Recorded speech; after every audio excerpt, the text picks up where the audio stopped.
The Commodore 64, home computer of choice for 80s gamers here in the States, played host to well over tens of thousands of unique titles. And there was also a whole lot of piracy.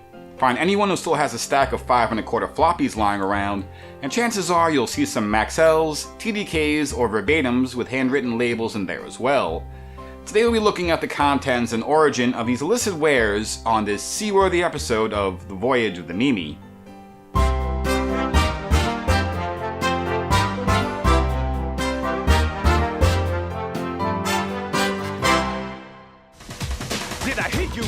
Did I hear you saying that you're gonna make a copy of a game without paying? Come on, guys! I thought you knew better. Don't copy that floppy! We're not here today to preach about the evils of piracy, nor are we attempting to condone it. It's a debate with legitimate points on both sides, and also one I have no interest in trying to settle. This is just history, not a sermon. With that said, I will conclude that software piracy certainly has consequences. Chief among them is the proliferation of clumsy PSAs so laughable, its effectiveness is highly dubious. Of course, there are financial repercussions as well. Every illegitimate copy of a program floating around theoretically represents one less copy the publisher was going to be selling. You keeping up with the Commodore, 'cause the Commodore is keeping up with you. The Commodore 64 was one of the most popular home computers of the 80s, enjoying strong sales throughout its life and, at its peak, moving 2.5 million units a year, and its popularity meant that it had plenty of software from which to choose, from Commodore themselves to well-known third parties, all the way down to budget distributors. And while the Commodore 64 data set was a relatively inexpensive way to store programs externally, Commodore's 1541 disk drive was far more popular, at least in North America. With a low media cost and the possibility of more complex games due to the random access of disks, publishers found little reason not to release their wares on floppy, even if the software was a little too easy to duplicate. Disk copying is useful and necessary, especially for backups or work sharing. But software publishers couldn't assume users were doing so with the noblest of intentions. Therefore, they needed to find a way of encouraging them to buy a legit retail package instead of snagging a free copy from a friend. One of the simplest methods of deterring piracy is simply releasing the software to Cartridge. Cartridge's advantages are threefold. It eliminates load times, it is more versatile than either cassettes or floppy disks, and it was harder to duplicate. However, they are more expensive and time-consuming to produce. Plus, the more determined user can copy these cartridges with the right tools. And once transferred to easier to replicate media, its main advantage is rendered moot. Perhaps because of this, only a small percentage of C64 titles were released exclusively to cartridge format. Some publishers turned their games into crackerjack boxes, stuffing it with fun, tangible items that complemented the title, better known as feelies.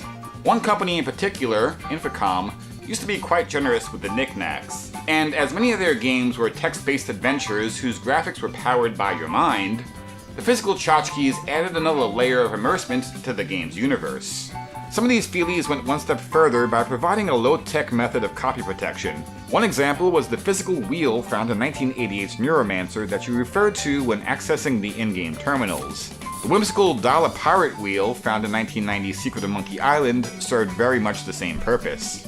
One noteworthy piece of in-box copy protection was Lens Lock, a plastic prism-like device that you held up to the screen to unscramble a 2-digit code. While quite novel, it was plagued with issues. According to many accounts, calibrating the code's graphic to accommodate different screen sizes was inconsistent and complicated. Some very large or very small monitors would not work at all. Furthermore, while each game had its own unique lens lock, there were instances when a game would ship with the wrong one. Lens lock did little to actually stop piracy, but made great strides in keeping customers from playing their legally purchased game. And that was the big problem with copy protection based on physical items, which can be easily lost or damaged. It only served to inconvenience the honest. This is why disk-based copy protection was the favored method of stymieing casual, unauthorized duplication. They didn't have to clutter up the retail box, and paying users would not be hassled, although they still can't make legit backups. Before examining some of the way floppy disk copy protection worked, it might be helpful to take a slight detour and spend some time discussing the finer points of your 1541 disk drive. While not the only disk drive available for the Commodore line of computers, especially the 64, the 1541 is by far the device with which most users are familiar. The original model was branded as the VIC 1541, but it was soon replaced by the standard beige case with rainbow icon, either sporting the original spring latch or the more reliable rotating lever. The drive was so popular, in fact, it received 2 direct updates, the 1541C to match the remodeled C64C, and the sleeker and less error-prone 1541-2. The original 1541 was released in 1982 with a price tag of $400. While seemingly pricey, the cost of the drive and the computer combined was still cheaper than the starting price of its competitors' hardware without any disk drive. And thanks to the home computer price wars, the 1541's cost dropped quickly.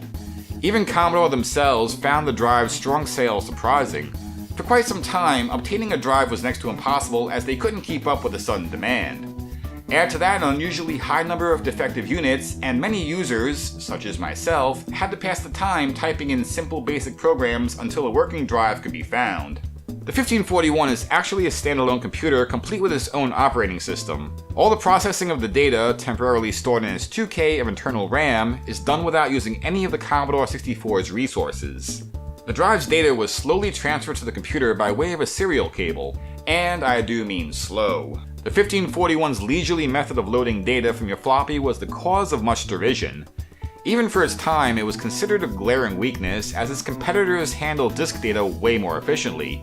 Part of the reason was Commodore's insistence on keeping the new 1541 somewhat compatible with their earlier VIC-20 computers. Meanwhile, a design flaw with the 64's input-output chip prevented it from communicating as efficiently with the 1541 as originally intended.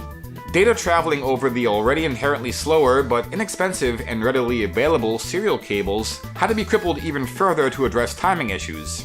Put that all together and you've got yourself one pokey disk drive.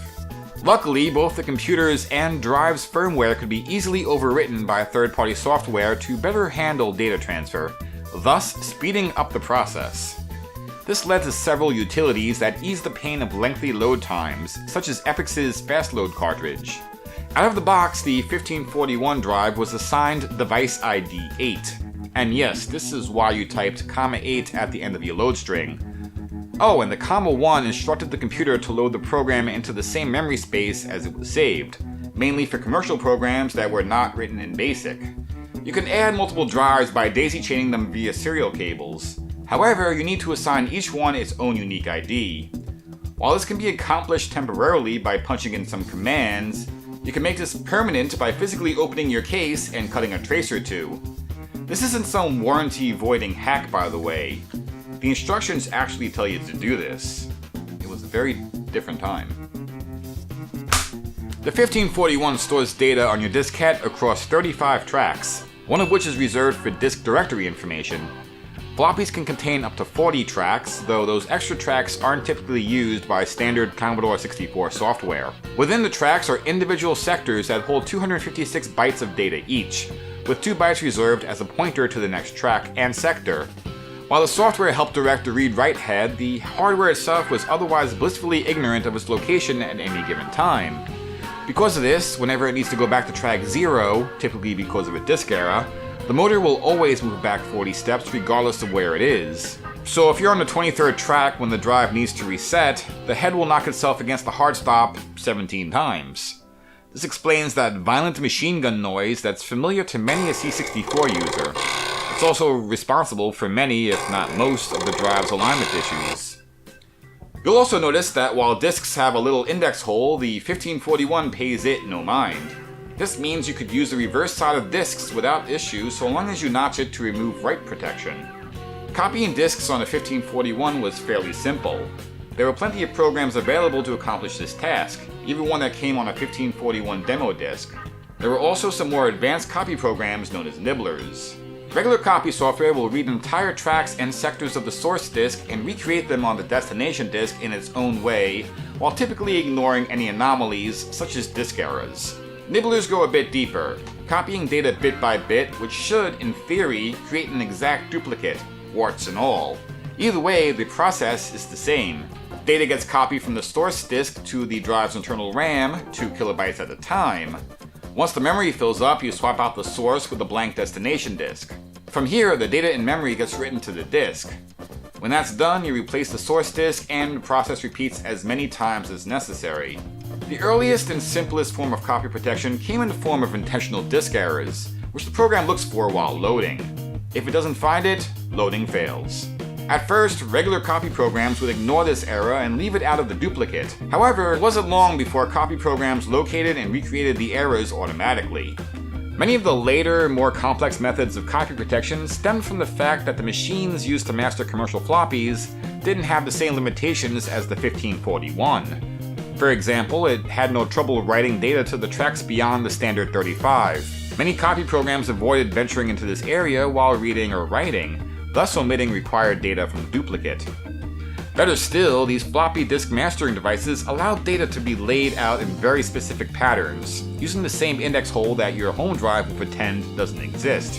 As the read-write head on the standard 1541 wanders aimlessly, not only too eager to bang itself against the wall upwards of 40 times in frustration, but also ignorant of where it is in relation to the index hole, it simply cannot write that duplicated data back in the correct circular orientation unless it's really, really lucky. Further copy protection methods took advantage of hiding data in places that copiers, even nibblers, typically ignore, such as in the gaps found between the data and the disk sectors. There are plenty more methods of copy protection, and I'll provide links in the credits and descriptions if you want to delve a bit deeper, but they mostly share the same underlying principle. Through creating an image on a disk that's not easily replicated with a consumer-level disk drive, you can effectively thwart casual duplication. And copy protection, for the most part, did its job. But it still didn't do much to eliminate piracy. That's because crackers were all too eager to find ways of circumventing the protection altogether. These cracked games, or cracks, were distributed over online bulletin board systems and oftentimes further spread through good old-fashioned disk swapping parties. The disk you received, if all went well and you didn't get some bug-ridden pile of data, would contain not only the software, but also some unique, unofficial, and unauthorized touches. Perhaps you'll get a nice, healthy selection of small games all on one disc. And if they were kind enough, they'll even add a handy boot menu. But more interestingly, you'll get the very colorful branding of the cracking team who was responsible for freeing a game from its copy protection chains. Many of these crews' names may be instantly recognizable to anyone who spent enough time with a computer in the 80s. DCS, Eaglesoft Incorporated, 1001 Crew, Dynamic Duo. I'm only naming a few out of hundreds, if not thousands, of young hacking teams who envision themselves modern-day Robin Hoods, liberating games for the masses while prominently promoting themselves. Not only were there changes to the game's credits, but players were often greeted with a custom intro. Sometimes they were simple, but often they were elaborate animations with very well-done chiptune music that pushed the system's capabilities to its limits. It's not that uncommon to see these intros as way more impressive than the games they preceded. If you're interested in seeing more of these, head on over to intros.c64.org. Link will be in the credits and description once again. They're all in PRG format, so you can load them up on an emulator, or if you have the wherewithal, actual Commodore 64 hardware. A nice side effect of these intros is that it formed the roots of the demo scene computer art movement.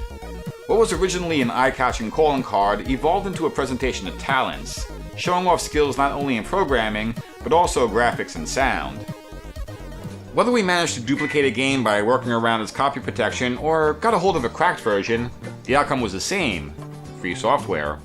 The upside is fairly obvious to your wallet, but there were plenty of downsides as well. First off, you're without any documentation. There was no GameFAQs back then, so for the most part you're on your own figuring things out. A lot of early computer games were surprisingly complex, especially any that weren't straightforward action games or arcade ports. With 66 individual keys at users' disposal, many of which games would turn to when one action button wasn't enough, the trial and error can suck the fun out of any game right quick. And if you ever tackled a simulation title, a thick manual and hopefully keyboard overlay was practically a necessity. You also had to contend with software that's inherently less reliable than a store-bought original. Maybe the game would call you out as a thief right away, or perhaps your pirated game would work initially only to bust you sometime down the road, much like my ill-gotten copy of Tapper. But definitely the most annoying outcome are games that are fully playable but extraordinarily glitchy. For example, my bootleg copy of the Rocky Horror Show TeeVee game, which I covered back in episode 23, has a serious problem with the music. It gets so bad I have to turn off the sound after a minute lest I experience what seems like a robot vomiting. And of course, the game is still not very good. The takeaway here is fairly obvious. You get what you pay for. While I had, and still have, quite a few of these cracked and copy games in my collection, and it's an interesting, important part of the Commodore 64's history, I'd still very much prefer to have the originals. Meanwhile, work on circumventing copy protection on old software, including the Commodore 64, still continues to this very day. But this time it's for a more important reason: preservation of dying media. This was Dave for TeeVee Games. Like, comment, subscribe, comma 8, comma 1. And as always, I will see you next time. Are you keeping up? 'Cause the Commodore is keeping up with you. Are you keeping up? 'Cause the Commodore is keeping up with you.